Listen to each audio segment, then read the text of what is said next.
할렐루야. 오늘 저녁에 나오신 모든 분들을 환영합니다.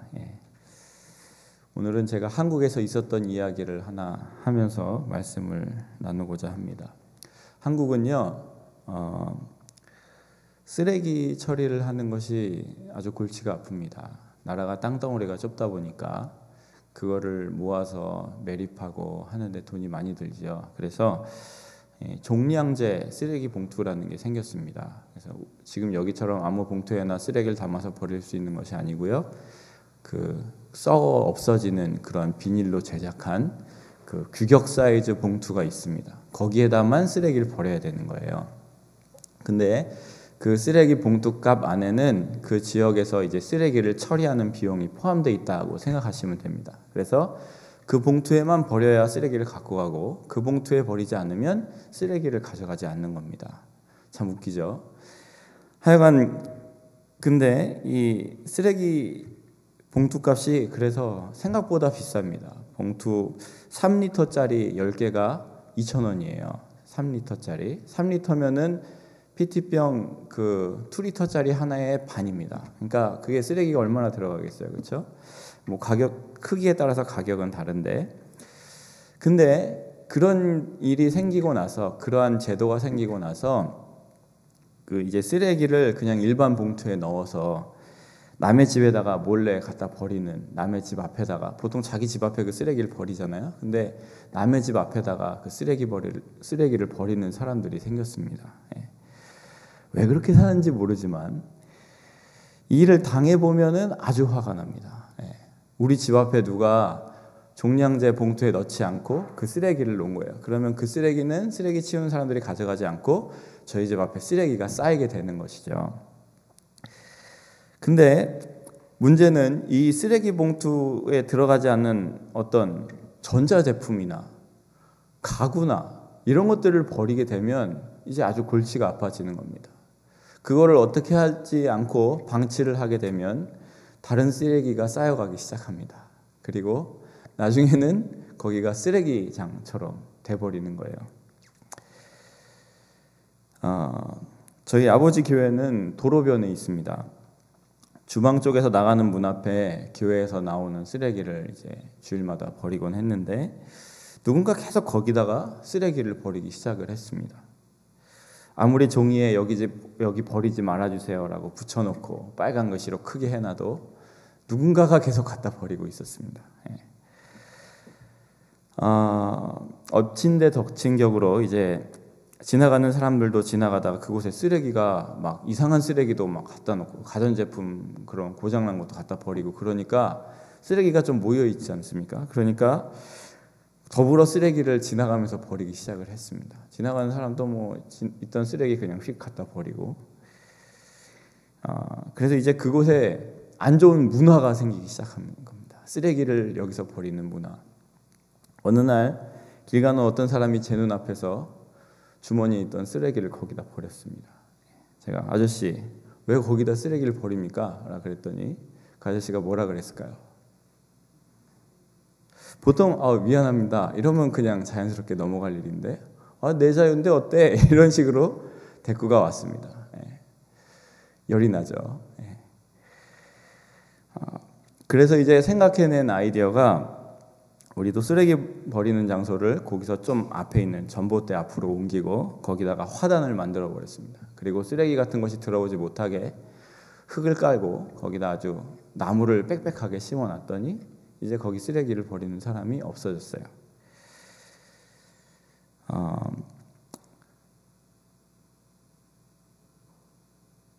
논점은요, 우리가 막 그렇게 어떤 사람에게는 자유가 있어요. 저는 그 아저씨의 반응을 보면서 참 이걸 뭐라고 얘기를 해야 되나, 또 교회 앞인데 내가 붙잡고서 뭐라고 더 하기도 그렇고, 그래서 참 고민이 됐었는데 마음이 많이 상했었는데, 자유, 내 자유인데 뭐 어때? 여기 쓰레기 이렇게 많은데 좀 버리면 어때? 뭐 그 정도 가지고 뭐 이런 식으로 대꾸가 나오는 겁니다.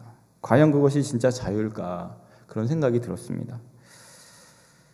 하나님께서는요, 우리가 가진 자유로요, 하나님의 사랑을 드러내기를 원하십니다.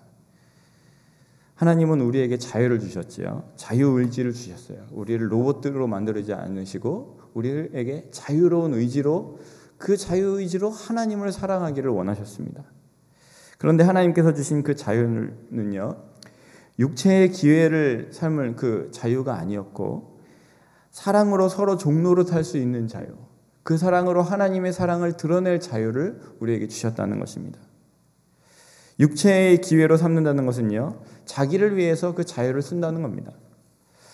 막 아주 그냥 쓰레기를 무단으로 투기할 수 있는 그런 자유는요, 자유가 아닙니다. 그건 방탕이죠. 그렇지만 하나님께서 우리에게 부탁하신 그러한 자유는요, 그 우리에게 주어진 그 자유로 사랑을 하길 원하신다는 거예요. 근데 여기서 우리가 말하는 사랑이 어떤, 하나님께서 말하시는 사랑이 어떤 그런 하나님께서 우리에게 부탁하신 사랑이 어떤 쓰레기를 버리는 것이나 교통 습관과 같은 어떤 사회 윤리적인 차원에서의 그런 사랑이 아니고, 하나님의 사랑은 육체의 욕심을 쫓지 않고 성령을 쫓아 행할 때 이룰 수 있다라고 오늘 말씀은 이야기하고 있습니다.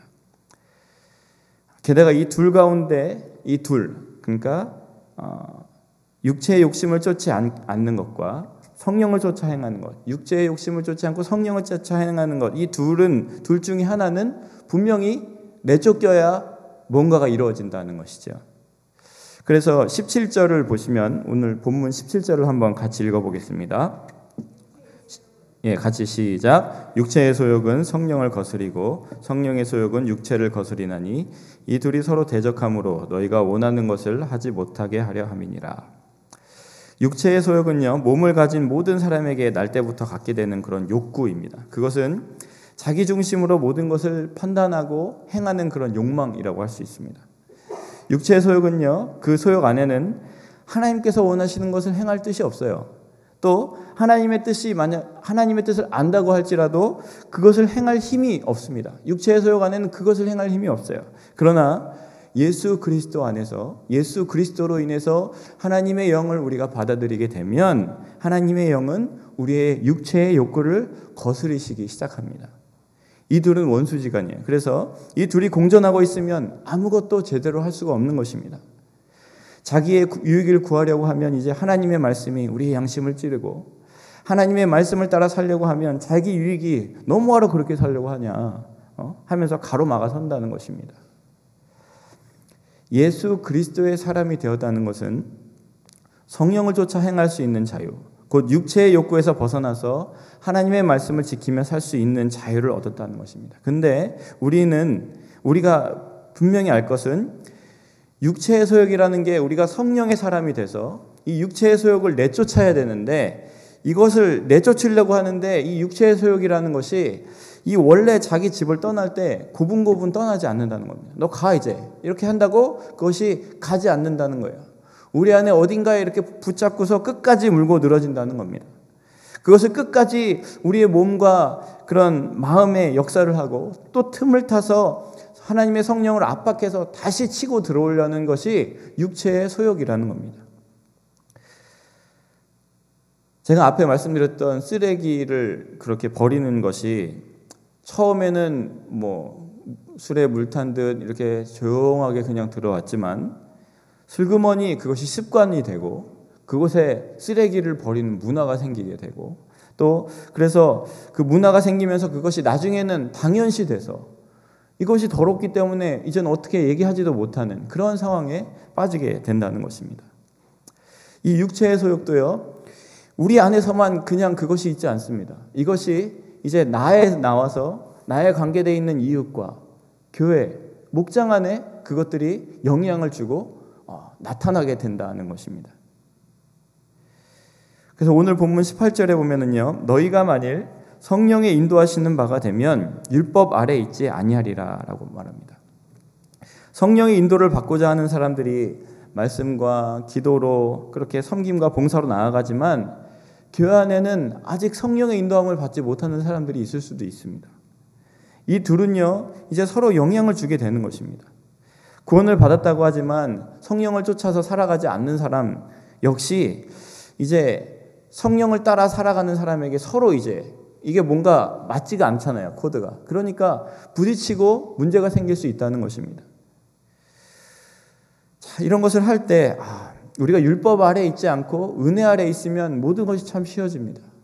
우리가 어떤 것을 당신 해야 됩니다. 이것을 해야 됩니다. 이렇게 해야 됩니다. 라고 얘기하면 이것도 하고 저것도 하고 저렇게 해야 됩니다 하면 그것은 우리에게 어떻게 됩니까? 짐이 되죠. 무거운 짐이 돼요. 이것도 하고 그 다음에 또 저것도 해야 되는구나. 이것도 해야 되는구나. 그렇지만 우리가 그런 율법 아래에 있는 것이 아니라 은혜 아래에 있게 되면 하나님께서 나 같은 사람을 위해서 죽으시고 부활하셨군요. 나를 구원하시기 위해서. 그 은혜를 아는 사람에게 되면, 은혜 아래에 있게 되면 이 모든 것들이 율법으로 해야 될 일들이 은혜로 그냥 자연스럽게, 무거운 짐으로 해야 될 일들이 기꺼이 하는 것이 되게 된다는 것입니다. 자, 율법의 아래에서 일하는 사람에게 나타나는 그 열매, 그리고 은혜 아래에서 일하는 사람에게 나타나는 그 열매가 분명히 다르겠죠.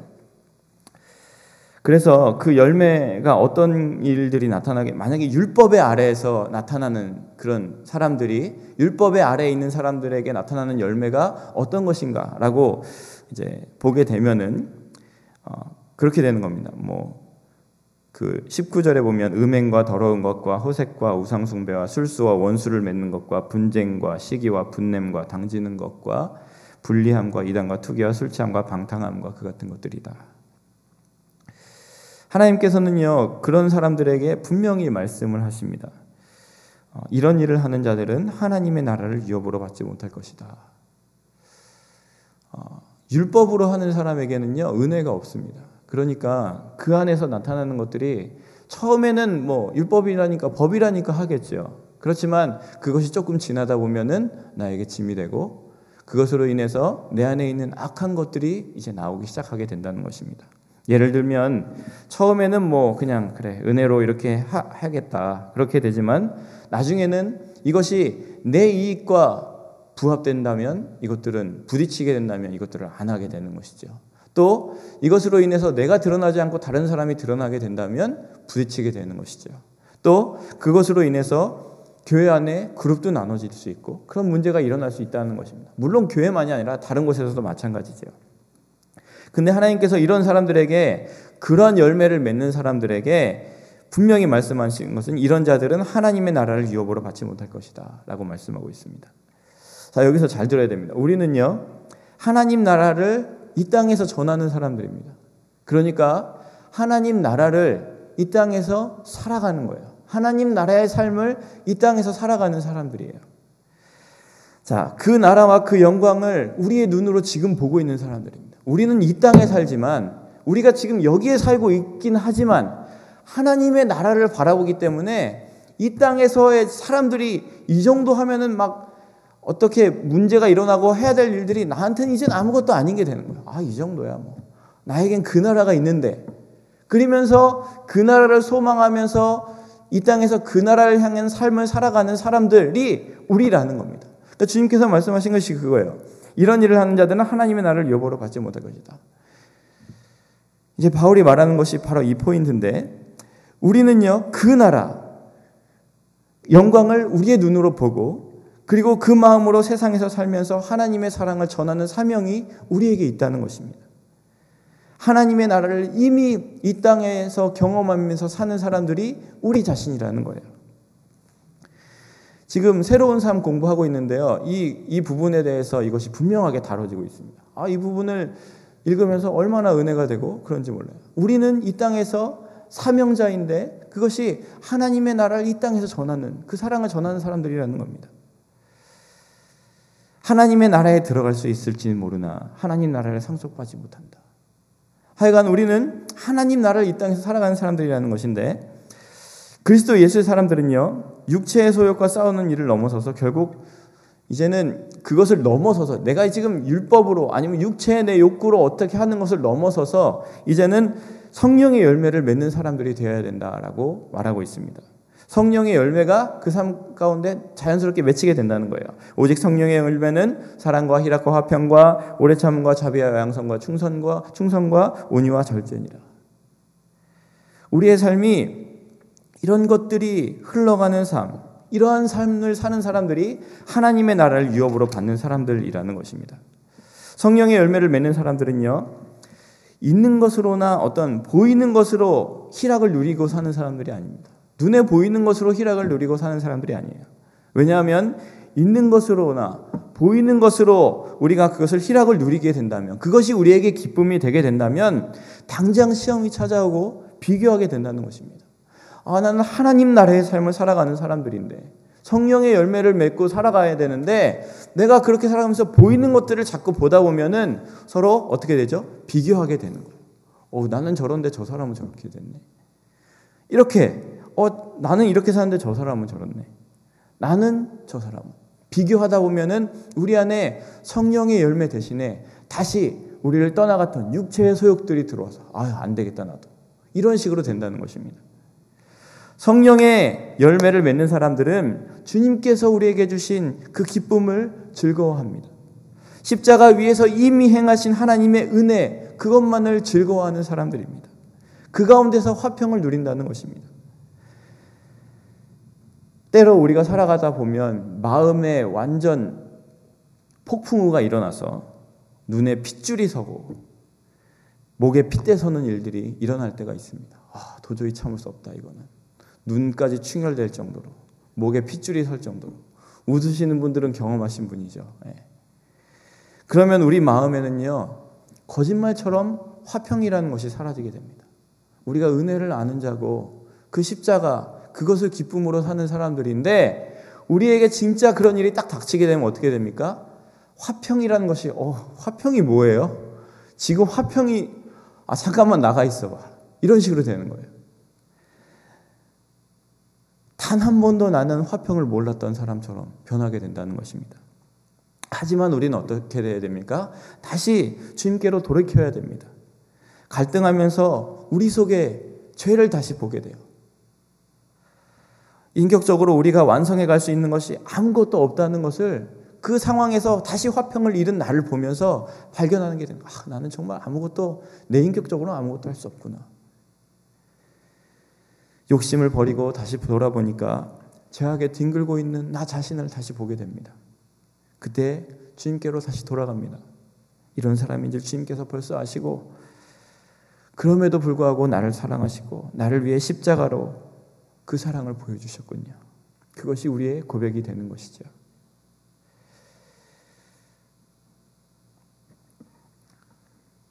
또 예수님의 사람들은요, 오래 참는 사람들입니다. 참기 싫을 때도 있습니다. 참기 싫어서 막 그것을 쏟아 부을 때도 있어요. 그때 우리가 쏟아 붓고 나면 어떡하죠? 여전히 나는 사람이구나. 내 안에 아직도 이런 것이 있구나. 그런 것을 다시 확인하게 됩니다. 하지만 나와 상대방이 정말 그 진리의 줄을 붙잡기까지 오래 참으신 그 하나님을 우리가 그 가운데서 생각하지 않을 수 없습니다. 내가 이렇게 참을성이 없고 내가 또 이렇게 쏟아버렸구나. 하나님 이런 나를 이렇게 붙잡고 계셨군요. 우리가 넘어지는 것은 당연한 겁니다.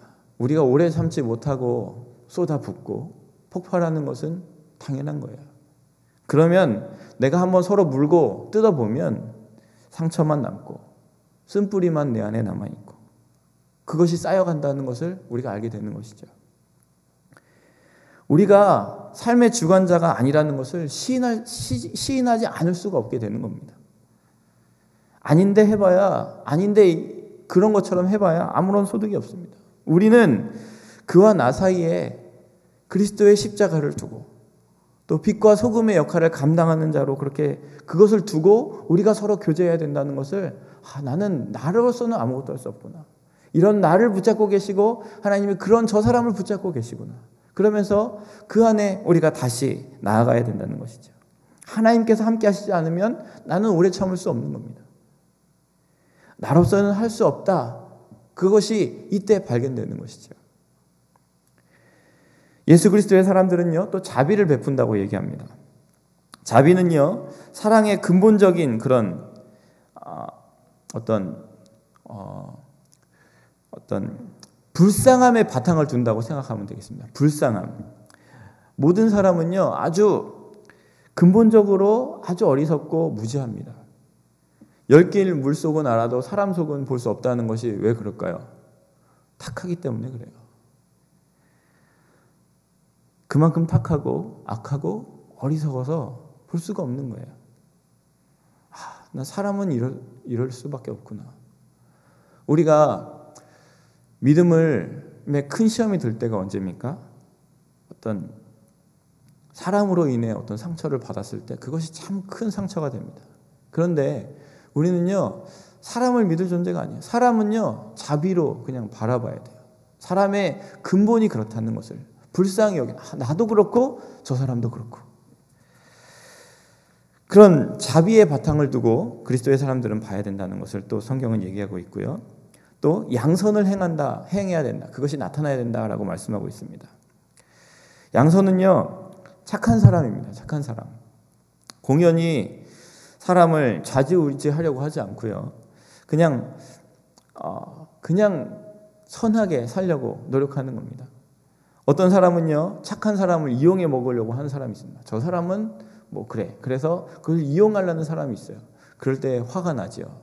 그래도 우리는요, 그 착한 행실이 얕잡아 보이는 것이 아니라 함부로 대할 수 없는 어떤 무언가가 있도록 진보하는 그런 착함이, 양선이 우리 가운데 있어야 됩니다. 그런 열매가 있어야 되고요. 또 그리스도의 사람들은 충성을 다해야 된다라고 말합니다. 어떤 사람들은 이렇게 말합니다. 당신 내 이웃을 내 몸과 같이 사랑하라고 했으니까, 어떤 사람들은 당신은 이런 것들에 이 말씀에 대해서 충성하십시오 라고 얘기합니다. 그래서 당신은 날 도와줘야 됩니다. 당신이 성경이 이렇게 말했으니까 당신 날 도와줘야 되고요. 나한테 돈을 줘야 되고요. 당신은 그리스도이니까 이렇게 해야 됩니다. 나한테 충성하십시오. 이렇게 말하는 사람들이 있습니다. 하지만 여기서 말하는 충성은요, 하나님에 대한 충성을 이야기하고 있어요. 하나님을 향한 충성이 강건할 때 비로소 사람을 향한 그런 성실이 온전하게 흘러가게 되는 것입니다. 거꾸로 되면 사람의 종이 되고 말지요. 충성을 다하는 사람은요, 아부하지 않습니다. 척하려고도 하지 않습니다. 그냥 충성을 다하는 사람들은 결코 타협하지 않고 하나님의 말씀대로 하려고 노력하는 사람들이 충성을 다하는 사람들이죠. 그런 열매가 우리 가운데 있어야 된다고 말하는 것입니다. 또 온유에 대해서 이야기합니다. 훈련되지 않은 야성으로 제멋대로 살 때 그때 어떻습니까? 나한테 우리 안에 그런 야성이 있을 때 참 안타깝습니다. 그럴 때는요, 그런 훈련되지 않은 야성을 가지고 있을 때는요, 사람들이 갈 때까지 갑니다. 한번 화가 나면 끝까지 가는 겁니다. 그렇죠. 일단 나면 이거를 누르고 어떻게 하기보다 그냥 일단 퍼붓고 보는 겁니다. 온유가 없습니다. 근데 성경이 뭐라고 말하냐면요, 잠언 29장 11절에 보면 어리석은 자는 그 노를 다 드러내어도 지혜로운 자는 그 노를 억제하느니라. 잠언 11장 13절 두루 다니며 환담하는 자는 남의 비밀을 누설하나 마음이 신실한 자는 그런 것을 숨기느니라. 잠언 16장 32절 노하기를 더디하는 자는 용사보다 낫고 마음을 다스리는 자는 성을 빼앗는 자보다 나으니라. 어리석은 사람은요, 온유가 없는 사람은요, 다 쏟아 부으려고 합니다. 갈 때까지 갑니다. 그러나 그리스도 예수의 사람들은요, 온유하며 절제할 줄 아는 사람들입니다. 왜냐하면 그리스도를 닮는 것을 삶의 표대로 삼고 있기 때문에 그렇다는 것이죠. 자, 그리스도 예수의 사람들은 어떤 사람들이길래 이런 성령의 열매가 나타나야 되고 그런 것을 꿈꾸며 실천하며 살까요? 어떤 사람들일까요?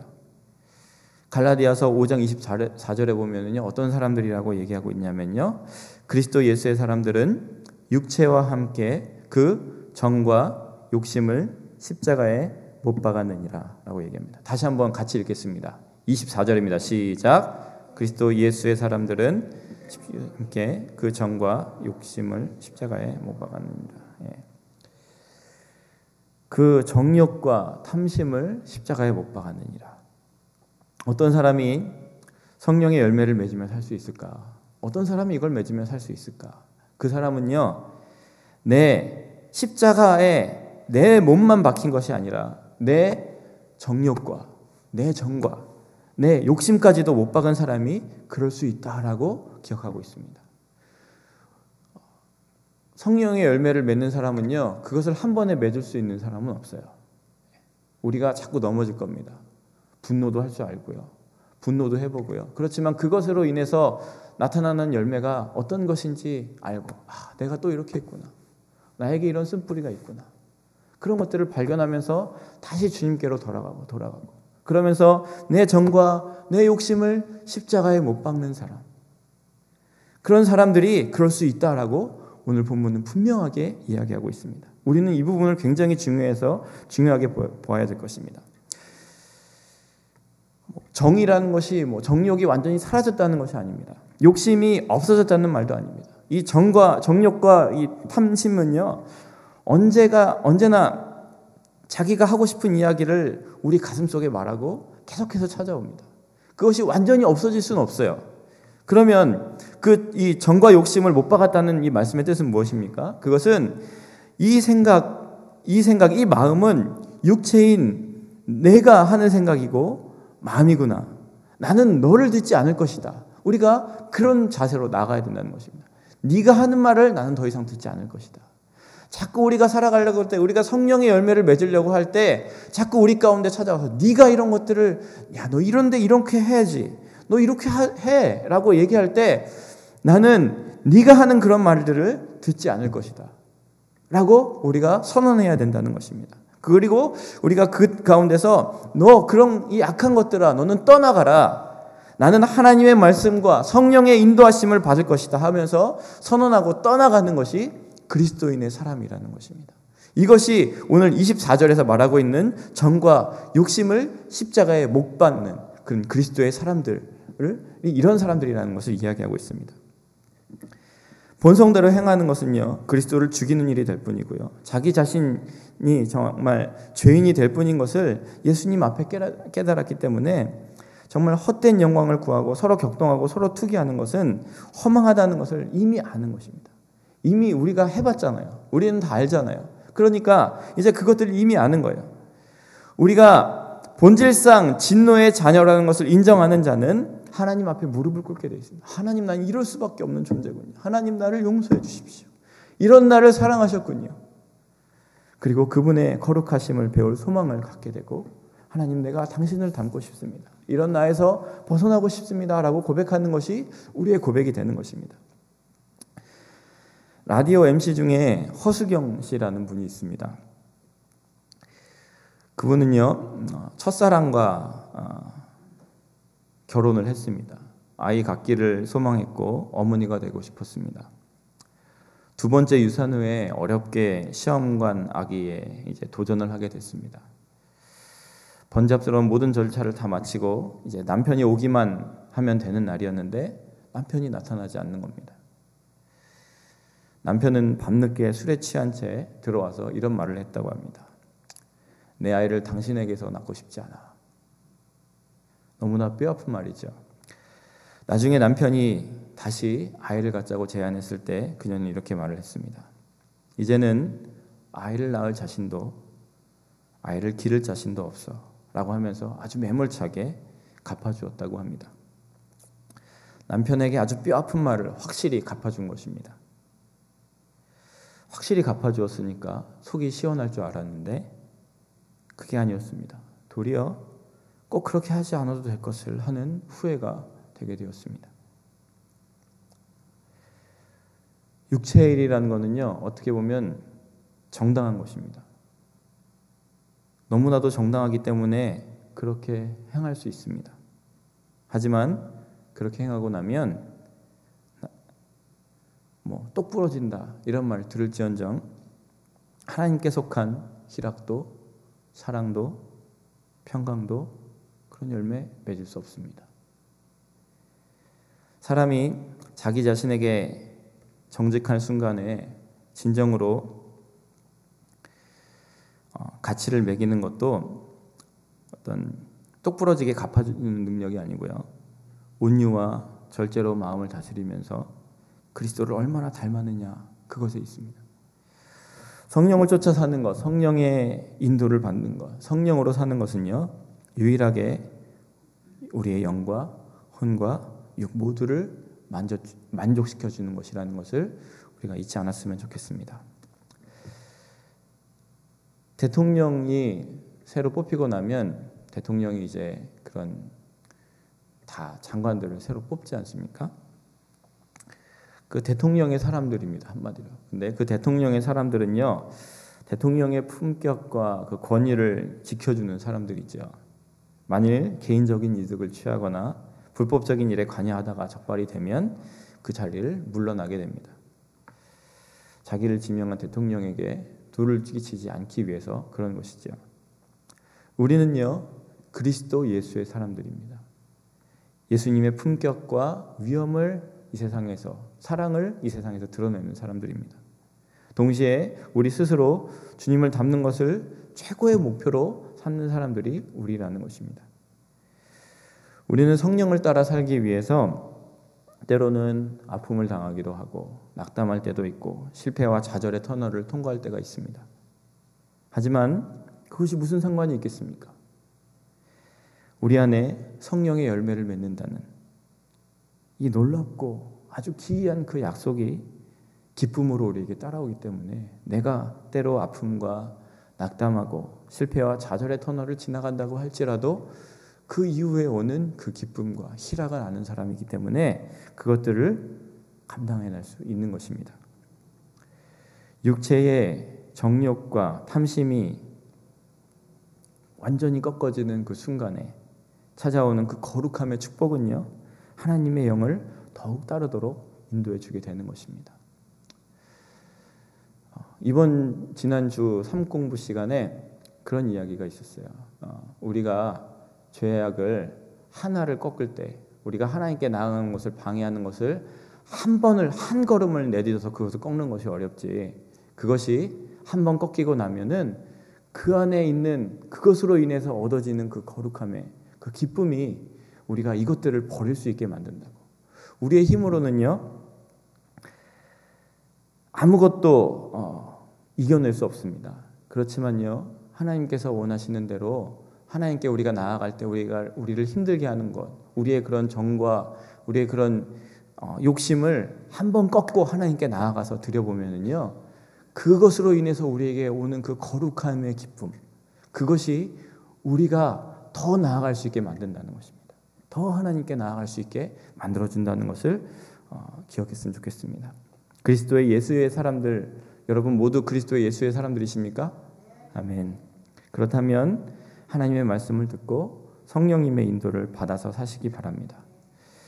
어떤 율법적인 것을 넘어서서 이제 은혜로 그것들을 감당하고, 또 은혜로 이것들이 감당하면서도 하나님, 내가 이 세상에 이제 다른 것 바라보지 않겠습니다. 하나님의 은혜, 그리스도의 인격을 닮아가면서 이 세상에서 그 사랑을 전하는 삶을 살기 원합니다 라고 고백하시는 여러분 모두가 되시기를 간절히 소망합니다. 우리 같이 한번 기도하시겠습니다.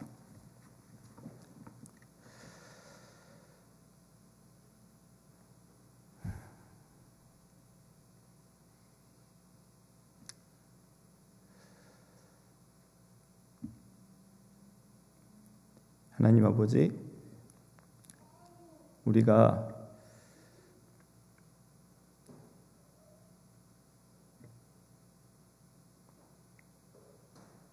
하나님의 그 은혜와 사랑을 알지 못하고 그것을 누리지 못하고 하나님을 오래전부터 알았다고 하면서도 그 참 은혜 안에서 살아가는 그 맛을 알지 못하고 성령의 열매를 맺으며 살아가는 삶의 그 기쁨을 알지 못하고 살아갔던 우리의 모습이 있었습니까? 그런 모습이 있었음을 고백합니다. 하나님, 저희가 이제는 하나님의 그 은혜와 사랑, 이렇게 부족한 나, 이렇게 연약한 나를 그렇게 사랑하시고 나를 위해 그 모진 고통 감내하시고 나에게 새로운 길을 열어주시기 위해서 그 길을 걸어가셨던 주님의 은혜 사랑 바라보면서 오늘도 저희가 다시 한번 하나님의 은혜에 머리 숙이며 감사하며 감격하며 이 시간 나아갑니다. 하나님, 그 은혜를 아는 자로 우리가 살기를 원합니다. 우리가 교회 안에서 살아가면서, 공동체 안에서 살아가면서 함께 어떠한 일을 함께 해 나가면서 우리 안에 일을 행할 때 어떤 율법으로 하는 것이 아니라, 짐으로 하는 것이 아니라 은혜 안에 모든 것들을 감당해 나가게 하여 주시옵소서. 그 기쁨을 누리게 하여 주시옵소서. 우리 안에 성령의 열매가 맺어지게 하여 주시옵소서. 때로는 우리가 연약해서 우리가 정말